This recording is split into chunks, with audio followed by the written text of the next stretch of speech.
Good evening, everyone. Dear Argentinians, as everyone knows, this administration assumed the presidency of the nation with a clear economic mandate to end inflation and generating the conditions for Argentina to grow sustainably in time. As I told you a few months ago, when we announced the exit of the Campbell Sepulchre, we came to fix the root economy without shortcuts or gradualism, and the only way to achieve this goal is through the tax order, the monetary order, and the exchange order. After a year and a half of efforts, our program began to show its first results. Inflation has plummeted, passing from an interannual rate of 300% when we assumed an interannual rate of 25%, and is just on its way to disappear by the middle of next year. We took out more than 12 million people from poverty, of which more than 2.5 million are young, and the indigency went from 20.2% to 7.3%. That is about 6 million people who did not have enough to eat today. In addition, private salaries have been systematically gaining against inflation since the month of April last year. These are some of our first results, but that does not mean that all the problems we have inherited have been solved, because it can't be fixed in 2 years what was destroyed in almost a century. Therefore, before generating false solutions to the Argentines, we choose to be frank in telling them how hard the road would be, and to be firm when it comes to going through it, understanding that nothing valuable in life happens overnight. Today, I want to begin by thanking you once again for supporting us in the direction we have drawn, and ask you not to be fooled by those who have already taken the country to the world we are trying to get out of. In the last month, we have witnessed a new regrettable spectacle in Argentine politics.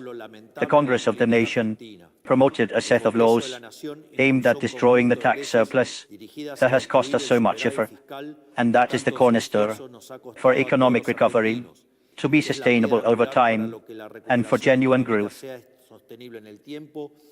Using noble causes as excuses, they promulgated laws that irremediably lead to national collapse. The projects approved by the Congress, if we all add them up, which include reinstalling the provisional moratorium, increasing the salary of teachers, and increasing pensions by disability, among others, represent an annual spending of almost 2.5% of the GDP. This would imply an increase in the public spending equivalent to an IPF per year.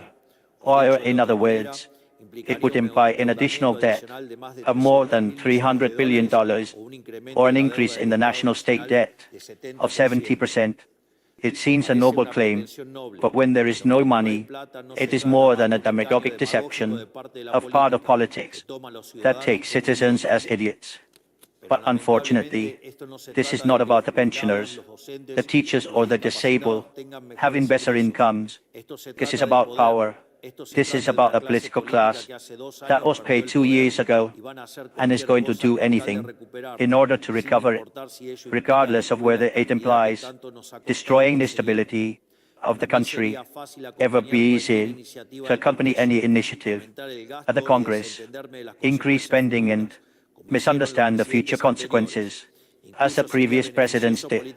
It would even be beneficial politically, because many voters would have more money in their pockets in the months prior to the national elections. But my task as president is not to do what is convenient. I'm not here to look for shortcuts, but to turn the page of our decaying history. My task is not to seem good, but to do good, even if the cost is to say that I am cruel, and to rectify hypothetical present injustice, but at the cost of roughing our future once again.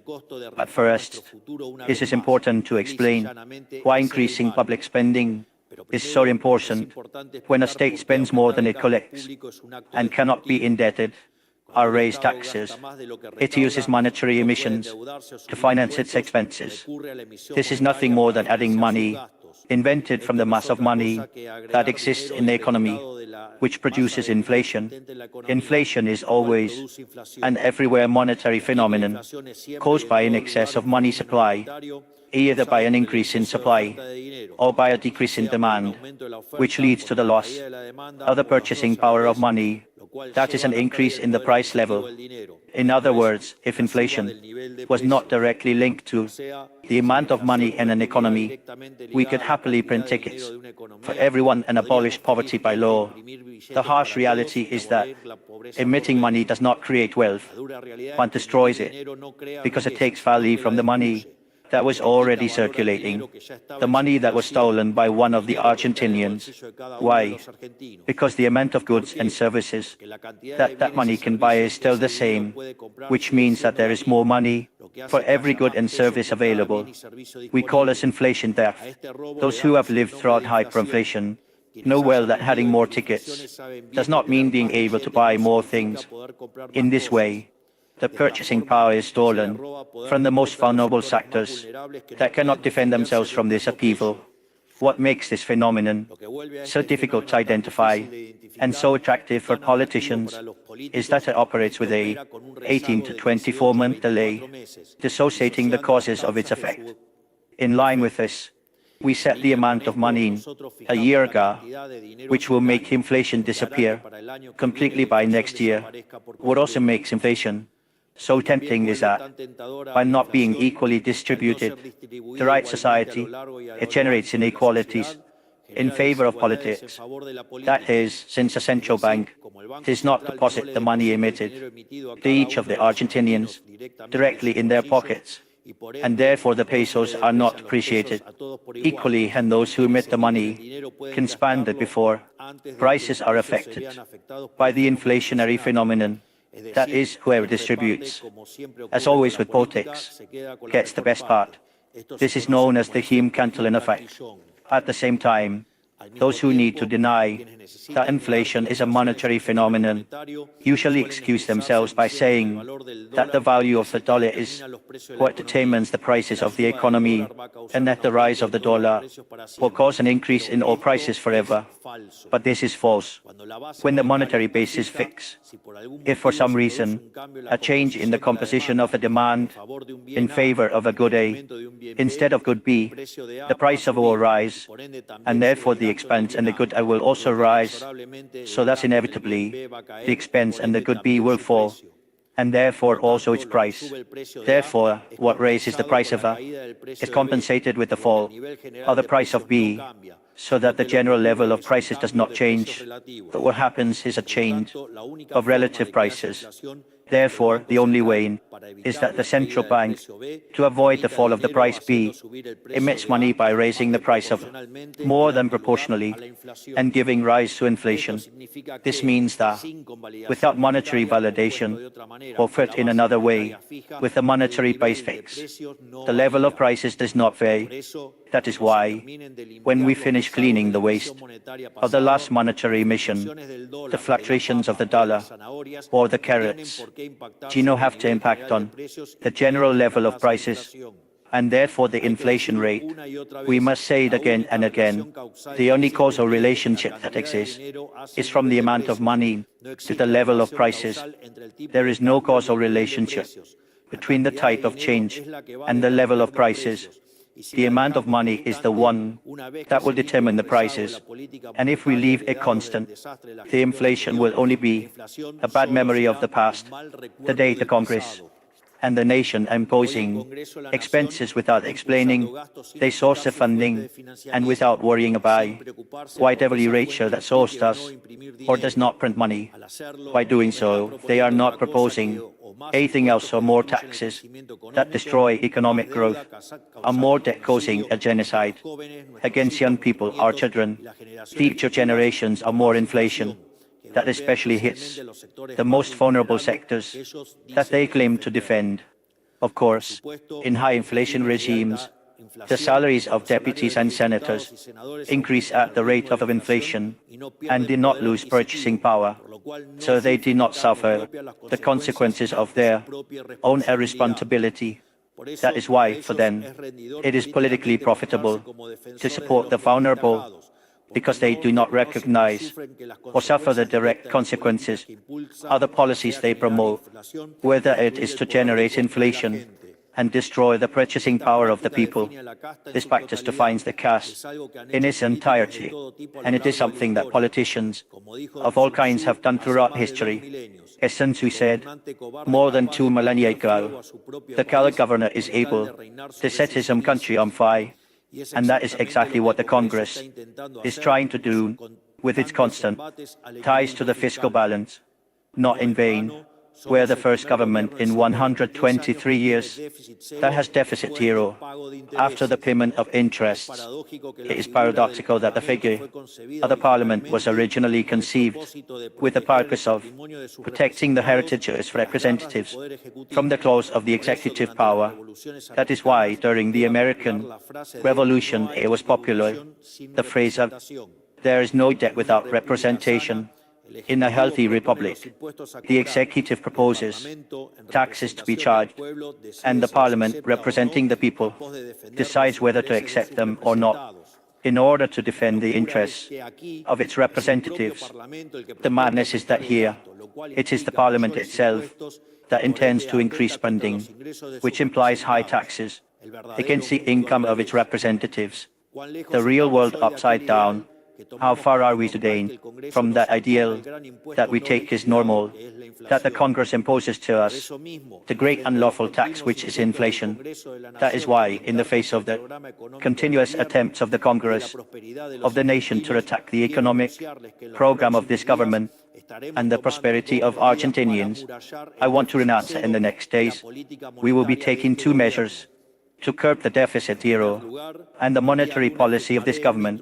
First of all, on Monday, I will sign an instruction to the Ministry of Economy and the Nation to prohibit the Treasury from financing primary spending with monetary emissions. The National Treasury, through this act, will not be able to request money lent by a central bank to finance its expenses. This is a measure that, although in practice, we already implemented it, we are formalizing.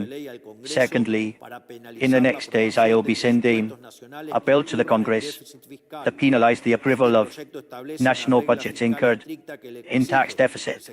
This bill establishes a strict fiscal rule that requires the national public sector to attain a financial result with balance or see profit. Every new expense or income cut that affects this result must be cut in the same proportion. Each new expense that they want to spend must have a name and a surname. They have to say where it comes from and who they get it from. It will also establish a penal sanction to the legislators and officials that do not comply with these new fiscal rules. These measures seem abstract. Allow me to tell you what would happen if we had to ratify the laws that the Congress celebrates today. That is why, despite being the country with the worst default history of the last 100 years, we still lack access to international credit markets. That is why it would be virtually impossible to take a debt to finance the current expenses that the Congress is approving. Therefore, we should finance all these expenses with monetary emissions or by raising explicit taxes. Argentines already know what will happen if we finance with monetary emissions. We saw it a few years ago. It would form a snowball effect, similar to what we experienced throughout 2023, when inflation reached the rate of 1.5% daily, and the lives of all of us were out of control, in which we had no idea how much things were worth or how to preserve our purchasing power in the face of the high prices. That is just the most recent memory, and we have lived several similar experiences that have been put on our economy in the last 100 years. We take 13 zeros from our currency and we change the name 5 times, trying to start from scratch. However, the final result of each new adventure was the same: hyperinflation, the increase in poverty and social problem explosion. In short, a new crisis. If instead of resorting to monetary emissions, we resort to taxes, we uphold the restrictions, reimpose the country tax, the tax on real estate transfers, reuphold the San, the tax on earnings, increase personal assets, increase the number of products, increasing the lives of Argentinians, and re-uphold all the taxes we have lowered over the last 2 years. The problem is that increasing taxes destroys the future economic growth, which would result in less jobs and low salaries, and it would end up impoverishing us all.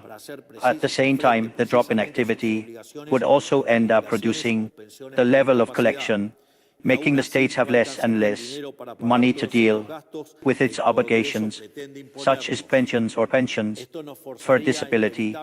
Even so, it would not reach the money to pay all these expenses that the Congress intends to impose on us. This would inevitably force us to print money and consequently inflation, instead of decreasing every month, begins to increase every month until it ends in a new hyperinflation. That is, approving all these Congress projects implies neither more nor less than going back in time and going back to Argentina in the past of impoverishment and decay, that is, throwing away all the sacrifice that we Argentinians have made by predicting the future, a business only for politicians. I want to be very clear about something. There is no possibility that I will allow this to happen. We will not go back. We will not go back to the past. We will not go back to the path of decay. And I tell the Congress, if you want to go back, you will have to kick me out. Argentinians, we cannot continue during the same as always and expect different results. If we want inflation to continue to decline, if we want poverty to continue to decline, if we want income to increase for the living standards of Argentinians to improve, then we cannot repeat the same recipes that led us to failure and pretend that magically this time they will work.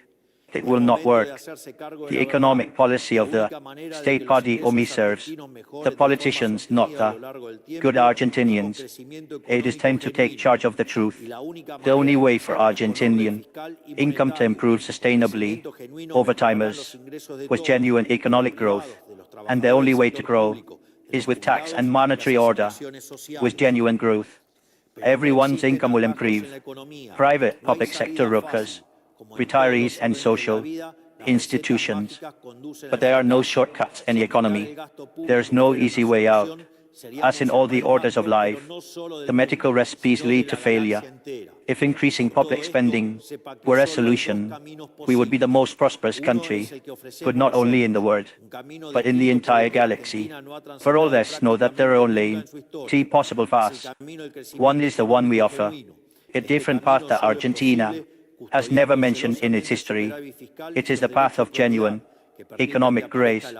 This path is only possible by jealously guarding tax and property rights, which allow for saving, financing and investing in growth. It is a process that, little by little and sector by sector, is bearing fruit and will soon transfer its benefits to the entire economy. That the politicians know very well. That is why the Congress has redid it, a phrase of sabotage and obstruction. That is why they want to break the economy and drag us back into the abyss. They are aware that every step we take forward takes us further away from them regaining power and its privileges. They know that when Argentina finally falls apart, they will become nothing more than a bad memory of history. Once we Argentines learn that we can live better, it is a process that kept us subject to demagogues and populist governments. There is nothing more terrifying than knowing that we do not need them and that they must own their lives. Honestly, in the private sector, the other path is one that we know well, because the one we have been transiting as a country for a century, the prevalent path of politics, the path of monetary elision and state servitude. It is the path that this Congress proposes to convince us that by printing money and giving it away, it works. According to them, wealth can be printed. But we already saw, not so long ago, that this path leads directly to collapse, because it is nothing more than a robbery and a mirage. We have already transited that path, and it led us directly to the most terrible of poverty. It led us to the destruction of our future, and in the recent past, it left us on the brink of hyperinflation that without a huge sacrifice, we could not avoid. I think I have made it very clear. The choice we face today, as a country, we have to choose between responsibility or the magical realism, between doing the right thing, even though it implies having patience, or taking the shortcuts, and inevitably crashing again. The first 2 years of our government can be explained under an old logical paradox. What would happen if an unstoppable force was created? The unstoppable force is our determination to change the economic direction by implementing a program that was never done before in Argentinian history. The unstoppable object is the addiction of politics to public spending without backing, which gives them immediate credit, but destroys the future of all Argentinians. Each one of the sessions that have been seen in Congress over the last 6 months has been an expression of the clash between the unstoppable force and the unstoppable object. And today we are at the gates of the resolution of this conflict. Luckily for all Argentinians, the next elections in October will determine this paradox once and for all, and we will be able to choose a new Congress that allows us to move forward with the changes that the country needs. The unstoppable force of change, or the unstoppable object. There are no third ways in this clash. Today we have to take responsibility for the weight of the past to guarantee the future generations and plant a future. That is the basic task of a patriotic government. The moment we neglect it, we will stop being worthy of the trust that the people have placed in us. Today I ask you, members of the National Congress, to be at the level of the task that was entrusted to you in the last election, and I ask society to trust in the project. I assure you that this government will not falter in its fight to eliminate inflation, maintain fiscal superiority, and end the privileges of politics, with the objective of reshaping the country on path of progress and prosperity. And I remind you of a Virgilian phrase that Ludwig van Mises repeatedly quoted: "We never give up against evil. We have much more strength." May God bless the Argentines, and may the strength of heaven be with us. Thank you very much.